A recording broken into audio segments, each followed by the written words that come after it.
Welcome guys. आजको title अनि thumbnail हेरेर तपाईहरुलाई थाहा पाइसक्नु होला आज फेरि म हजुरहरु समक्ष के लिएर आएको छु। यस गाइस, आजको टाइटल र थम्बनेल अनुसार नै मैले तपाईहरु समक्ष लिएर आएको छु क्याम्पिङ टेन्ट। गाइस, लास्ट भिडियोमा तपाईले हेर्नुभयो कि मैले क्याम्पिङ स्टोभ एन्ड सिलिन्डरको बारेमा तपाईहरुलाई अनबक्सिङ साथसाथमा त्यसको टेस्टिङ गरेर देखाएको थिएँ र यो भिडियोमा म तपाईहरुलाई देखाउने छु क्याम्पिङ टेन्ट अनि त्यसको इन्स्टलेसन। सो गाइस, मैले तपाईहरुलाई केही अगाडिको भिडियोदेखि नै तपाईहरुलाई भनिरहेको थिएँ कि म चाहिँ अब दार्जिलिङको राम्रो राम्रो जग्गाहरु छ त्यो चाहिँ एक्सप्लोर गर्छु, साथसाथमा त्यहाँ राइडिङ गरेर जान्छु, मेरो स्कुटीमा साथसाथमा क्याम्पिङ गर्छु र सेल्फ कुकिङ गर्छु भनेर। र त्यसको लागि मैले अर्डर गरिसकेको छु अमेजनबाट क्याम्पिङ टेन्ट, जसको आज म अनबक्सिङ साथसाथमा त्यसको म एसेम्बल गर्छु। सो बेसी ढिलो नगरिकन लेट्स गेट स्टार्टेड। र च्यानलमा नयाँ हुनुहुन्छ भने च्यानललाई लाइक कमेन्ट शेयर गरी सब्स्क्राइब गर्नु नबिर्सनुहोस्, साथै बेल आइकनलाई पनि दबाउनु नबिर्सनुहोस् गाइस।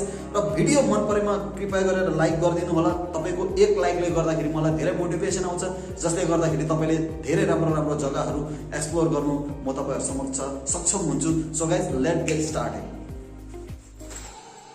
सो गाइस, मेरो हातमा छ अहिले क्याम्पिङ टेन्ट, जसको मैले पहिला नै खोलिसके, तर पनि अब चाहिँ म तपाईहरुलाई यसको फेरि पनि अर्कोपल्ट अनबक्सिङ साथसाथमा यो मलाई टेन्ट कति पर्यो र साथसाथमा यसमा कतिजना टेन्टमा बस्नु सक्छ, क्याम्पिङ गर्नु सक्छ, साथसाथमा यसको एसेम्बल गरेर देखाउँछु।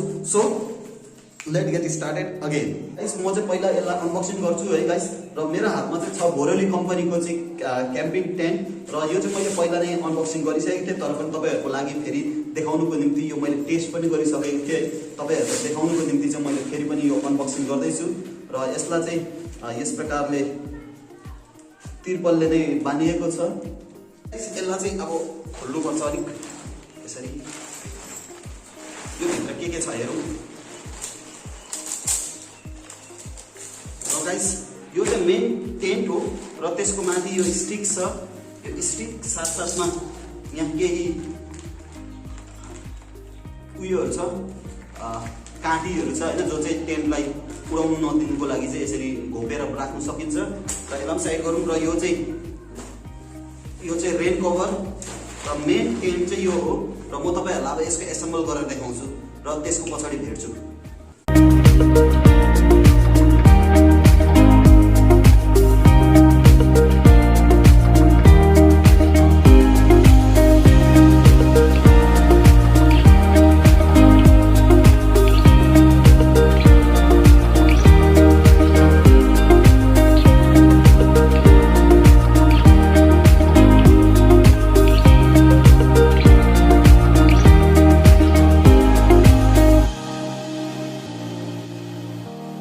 गाइस, टेन्ट चाहिँ 50% हाम्रो इन्स्टल भइसकेको छ। अब 50% रहेको छ, जसमा चाहिँ यो क्लिपहरू लगाउनु छ है। यसरी क्लिप लगाउन सक्नुहुन्छ। चारैतर्फ यसरी क्लिप लगाउँछु।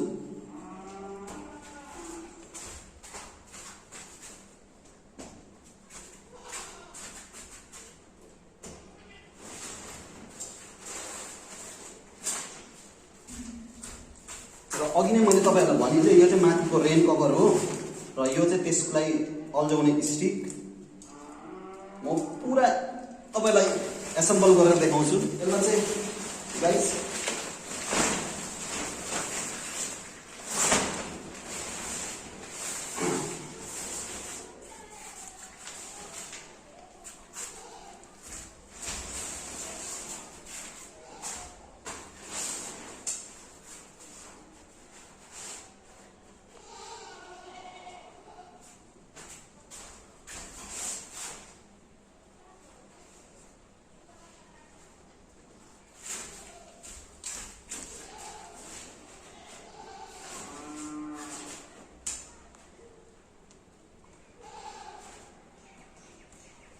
यसलाई चाहिँ यसमा अल्झाउन सक्नुहुन्छ।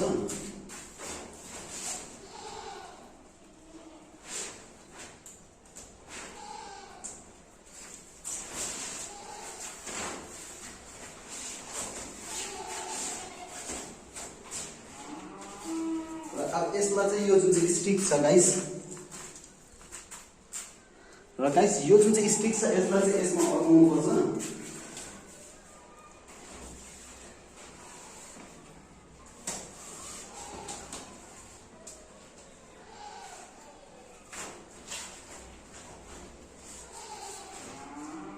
रेडी भइसकिसक्यो र अब चाहिँ यो जति पनि काँटीहरू छ यो काँटी र यो बन्जीहरू छ यसले चाहिँ अझै तपाईँले यहाँ बाँधेर पानी पर्यो भने यहाँ बाँधेर तपाईँले बाँध्न सक्नुहुन्छ अर्को जग्गामा ढुङ्गामा र यो तल जुन चाहिँ छ यसमा चाहिँ यो यसरी गाड्न सक्नुहुन्छ जहाँ तपाईँको ग्राउन्डहरूमा क्याम्पिङ गर्नुहुन्छ त्यसरी गर्नु सक्नुहुन्छ।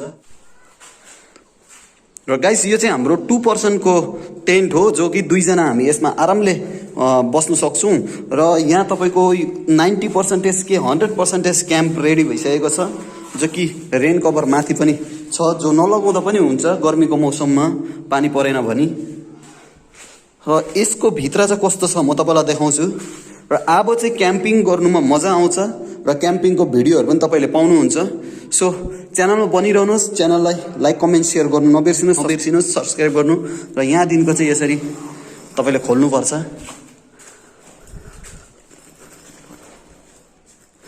भित्र चाहिँ एकदमै गरम होला किन भन्दाखेरि घाम एकदमै लागिरहेको छ र क्याम्पिङ टेन्ट इज हियर र रेडी भइसकेको छ हाम्रो क्याम्पिङ टेन्ट र यसलाई बाँध्नुको लागि चाहिँ यहाँ तपाईँहरूले बाँध्न सक्नुहुन्छ।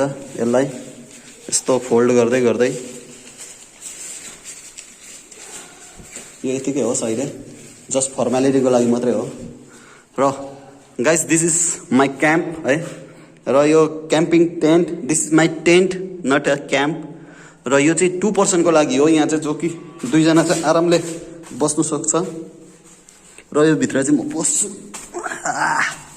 वाउ गाइस र यहाँ बल्बहरू झुन्डाउनुको लागि जग्गा पनि छ र यसलाई चाहिँ माथिपट्टि बाँध्नुपर्छ ताकि सजिलो होस् है र बल्ब झुन्डाउन सकिन्छ। यहाँ फोन होल्डर अरू सामानहरू पर्सहरू वालेटहरू राख्न सक्नुहुन्छ तपाईँले, चार्जरहरू।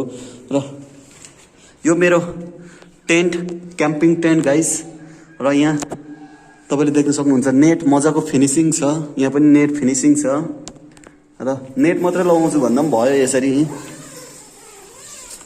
यसरी।